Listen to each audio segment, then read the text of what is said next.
Okay, so Dark and Light Side of Life, episode 257. Ito po, yung segment na ito para sa mga bago, kasi alam na ito ng mga suki ko. Ito yung mga dahilan, or ito yung mga problema na makukuha mo, makikita mo sa linggong ito. Simula ngayong araw hanggang 21. So, kukuha ako dito ng 3, at ito yung tandaan mo, dito manggagaling ang problema sa kanila, ha? 3 lang, 3. Kukuha tayo 1, 2, 3. Okay. Tapos, dito, ito yung mga possible solution. Kukuha ulit tayo dito ng 3, at ito naman yung mga bagay na posibleng maging solusyon sa mga problema na makukuha at mararamdaman at makikita mo ngayong linggo. So, sa mga gustong magpa-reading, magpa-ritual, message lang po kayo. At lalong-lalo na sa gustong magpagawa ng pampaswerte, pampatanggal ng kamalasan sa love story, sa love life, sa negosyo, etc. At doon naman po sa mga may mga pasaway na anak at asawa, no? Kung gusto nyo iparitual para bumait, sabihin nyo lang po sa akin. At kaya po nating iritual po yan. Okay? So, una, yung problema dito, yung unang problema is yung King of Cups. Panoorin nyo yung special episode ko. Lumabas yung King of Cups. Tapos yung pangalawa dito is yung Devil. And yung pangatlo is Three of Pentacles. Alam mo kung bakit?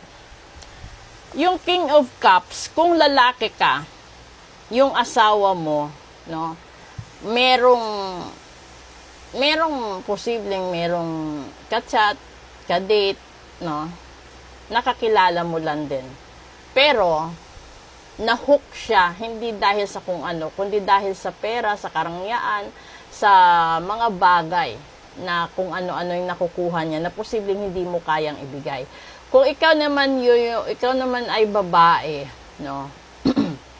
Posible yung asawa mo, kalibin mo, boyfriend mo, nakiiba at kakilala mo lang din. Yung mga bagay na hindi mo na kayang ibigay ay nakukuha niya sa iba.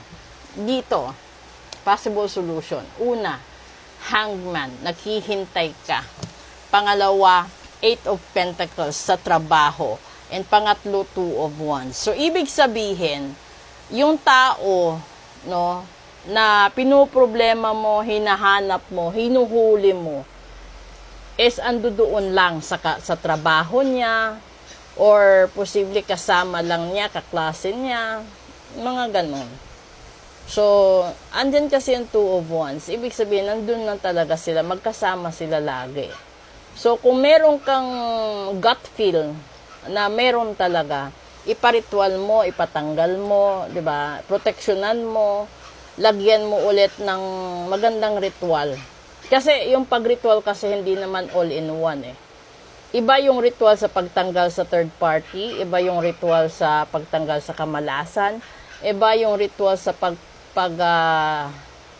pag-ayos na relasyon, iba din yung ritual sa kung ano-ano pa. So, kaya kung meron kayong gustong malaman, kung marami kayong tanong, i-message nyo po ako.